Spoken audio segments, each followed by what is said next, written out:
El general del cuerpo mixto del imperio, Kagurasaka Yuki, se reunía con 3 personas.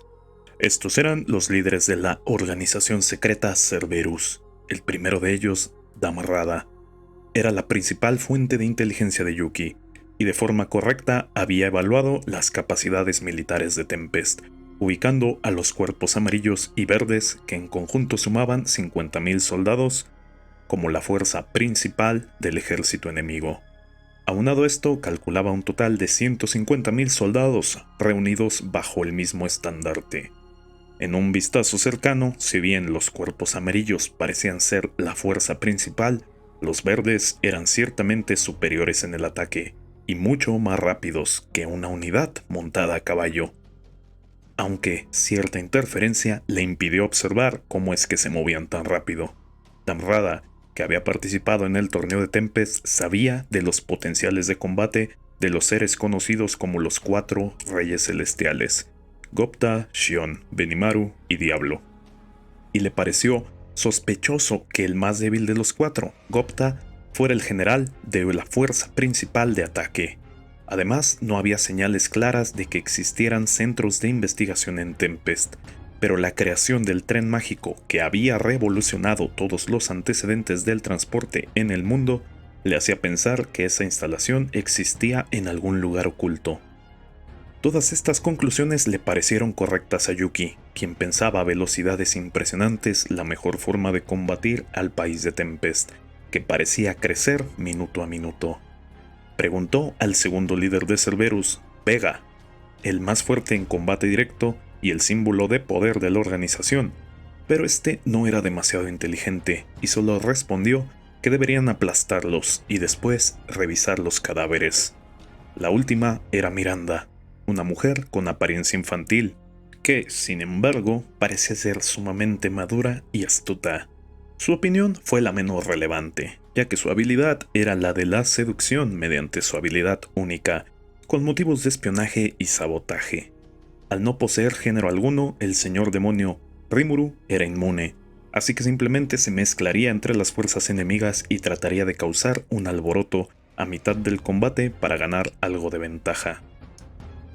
La información más importante fue la de la existencia de una ciudad satélite en las cercanías de Tempest, donde se rumoraba había una mazmorra y una ciudad próspera donde se reunían aventureros de todas partes para conseguir fama y fortuna retando a los jefes del laberinto. Su profundidad era desconocida y el grupo que más había logrado avanzar era el del héroe Masayuki, que había llegado hasta el piso 40. Yuki intuyó que si existía la instalación de investigación, esta debería estar dentro de la mazmorra, y ordenó a Damrada conquistar el laberinto, utilizando a cualquier guerrero de su guardia personal de 100 viajeros. Damrada aceptó la orden. Mientras tanto, ellos eran observados por el teniente primero, Tatsuya Kondo, otro viajero más, que había llegado al mundo hacía más de 100 años. Y dada la experiencia de llegar a un nuevo mundo después de sufrir una aplastante derrota bélica en su mundo original, se había mostrado hostil y se lanzó a la muerte contra las tropas del imperio, pero sobrevivió y fue salvado y entrenado por las mismísimas fuerzas del imperio, por quien se decía era el mago más grande jamás visto en el imperio y que después de entrenarlo habría de desaparecer. Desde ese momento, Tatsuya se convirtió en uno de los sirvientes más leales al emperador y como tal, también era un hombre fuerte, serio y observador, que había sentido las verdaderas intenciones de Yuki desde un principio y solo esperaba el momento en el que éste actuara sospechosamente para terminar con su vida. El plan de Yuki no involucraba para nada la victoria del imperio en la guerra venidera. Él quería utilizar la guerra como una oportunidad para recolectar información sobre el señor demonio Rimuru, además de desatar el caos en el mundo. Pero el paso más importante era el siguiente. De acuerdo a las investigaciones de Kondo, la forma en la que Yuki invocaba viajeros no era convencional, y podía resultar fácil para él grabar un sello de obediencia en las personas que invocaba. Y dadas las políticas de poder del imperio, estos invocados formaban parte del ejército en grandes números y en posiciones importantes. El plan era seleccionar a los 3 más poderosos de entre sus súbditos y durante la guerra enviar una orden sincronizada para que estos 3 soldados se rebelaran y retaran a los respectivos generales, tomando el control del ejército del imperio en un solo movimiento y convirtiéndose en el nuevo emperador.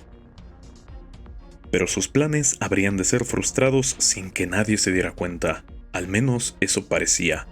Cuando Damrada seleccionó a los soldados que habría de enviar a capturar el laberinto, sin saberlo, seleccionó a los 3 guerreros elegidos de Yuki, y estos 3, sorprendidos por sus nuevas órdenes, partieron escépticos a la captura del laberinto. Para Yuki era importante saber qué se ocultaba en esa instalación, así que este era el primer movimiento bélico del imperio, la infiltración y conquista del laberinto. En poco tiempo llegaron noticias a Rimuru de que 3 aventureros recién llegados habían logrado conquistar el piso 50 del laberinto, una hazaña que ni el equipo de Masayuki logró conseguir.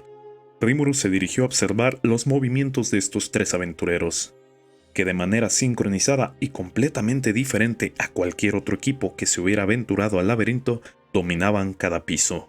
Un joven de cabello marrón parecía ser extremadamente fuerte y hábil en el uso de armas, además de que tomaba el aire con sus manos y era capaz de lanzar ráfagas que terminaban con sus enemigos.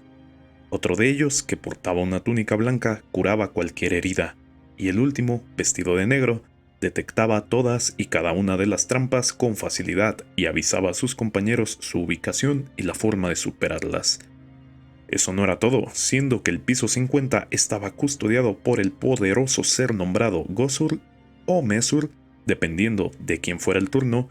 La recompensa al derrotarlo era una de clase leyenda, el hacha de Minos, en honor al Minotauro del laberinto, la cual estaba imbuida en el elemento sagrado y era especialmente efectiva contra los no muertos y los demonios que custodiaban los pisos del 51 al 60. Rimuru se lamentó por el jefe del piso 60, ya que se trataba de un rey no muerto, de nombre Adalman, que seguramente sucumbiría ante el poder del hacha de Minos, pero tenía curiosidad de saber hasta dónde serían capaces de llegar estos aventureros. Antes de llegar al piso de Adalman, los aventureros se detuvieron a descansar en la posada, donde se cuestionaron si debían simplemente abandonar el imperio y vivir en Tempest. Después de todo, las posadas eran lujosas, la comida deliciosa, y en el poco tiempo que llevaban en la mazmorra se habían hecho bastante ricos gracias a las recompensas que consiguieron. Eso sin contar la comida, que era como la de su mundo de origen. Pero recordaron que el imperio estaba por atacar, y no tendría caso vivir en una ciudad que estaba a punto de ser aniquilada. Los 3 aventureros, identificados como Shinji, Mark y Shen, para Rimuru era evidente que eran viajeros de otro mundo. Y no solo eso, la solicitud de registro para entrar a la mazmorra había sido llenada solo con la información más básica, por lo que su verdadero origen como espías del imperio no era difícil de deducir. Y con más ganas se lamentó por el combate que le esperaba a Adalman, aunque era una buena oportunidad para medir la fuerza del enemigo. Los 3 aventureros llegaron al piso 60 y rápidamente aparecieron delante de ellos 3 caballeros de la muerte, con los que entablaron combate mientras al fondo del piso hablaban, regocijándose en esta maravillosa oportunidad, Adalman, el reino muerto, y su fiel acompañante Albert, el paladín de la muerte. Adalman en su vida anterior fue un sacerdote del Santo Imperio de Ruberium que, siguiendo los rumores de la aparición de un dragón zombie, había tomado a una unidad de caballeros santos para aniquilarlo, y pese a que lograron la victoria, también encontraron la muerte en ese lugar. El miasma maldito del dragón y su arrepentimiento por no haber encontrado el favor de su dios los llevó a trascender a una nueva forma, y así fue como nacieron Albert el paladín no muerto y el rey de los muertos, Adalman.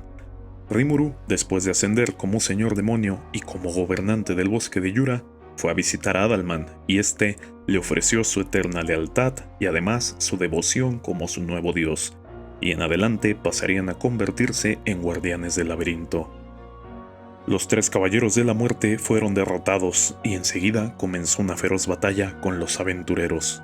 Pero los ojos de Rimuru no podían creer lo que veían. La intervención de Adalman ni siquiera fue necesaria. El paladín de la muerte, Albert, quien en vida fue consagrado como el caballero santo más fuerte, derrotó a los 3 aventureros con relativa facilidad, y antes de que se dieran cuenta se habían convertido en partículas mágicas y habían sido expulsados del laberinto. Rimuru volteó a ver a Ramiris como pidiendo una explicación, y esta, muy nerviosa, le contó todo lo que había sucedido en el laberinto en el último año.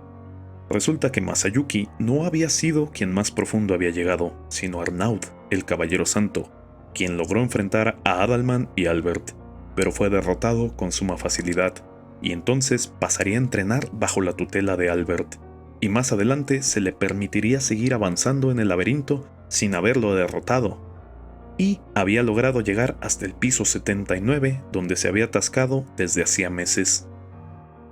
De modo que Rimuru preguntó a Veldora quién era más fuerte, si Adalman, el guardián del piso 60, o el golem guardián del piso 70, a lo que Veldora respondió que sin lugar a dudas Adalman era más fuerte. Entonces cambiaron la configuración del laberinto para subir 10 pisos a Adalman, pero eso no era todo. Arnaud se había atascado en el piso 79 y no en el 80, donde se suponía esperaba el próximo jefe. Esto le pareció raro, pero Ramiris explicó que el piso 79 estaba resguardado por la reina de los insectos, Apito, quien había entrenado bajo la tutela del mismísimo Veldora y había evolucionado a una forma humanoide con un exoesqueleto más fuerte que el acero demoníaco y una velocidad imposible de seguir para los ojos humanos.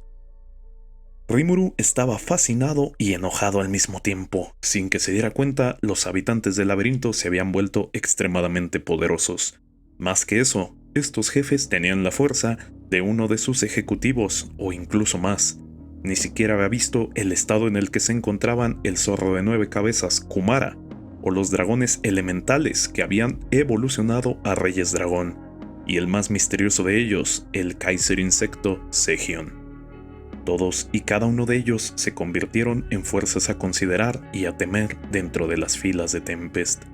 Y teniendo en cuenta que los dragones y Beretta respondían directamente a Ramiris, también era cierto que ella había amasado una gran cantidad de poder. Después de ser derrotados, los 3 aventureros terminaron de ser analizados. El de la túnica blanca poseía la habilidad única Maestro Sanador, que le permitía utilizar cualquier tipo de veneno y sustancia curativa con máxima maestría. El de cabello castaño poseía la habilidad Lanzador, con la que podía utilizar cualquier cosa como proyectil. Y por último, el de negro utilizaba la habilidad Detección, con la que podía detectar cualquier tipo de trampa o enemigo oculto al instante.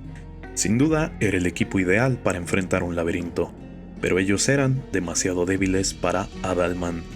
Después de su derrota, no se volvió a saber nada de ninguno de ellos, y la captura del laberinto se declaró como fallida. Con estas noticias, Yuki decidió por fin movilizar a la fuerza principal del ejército para dar comienzo a la guerra.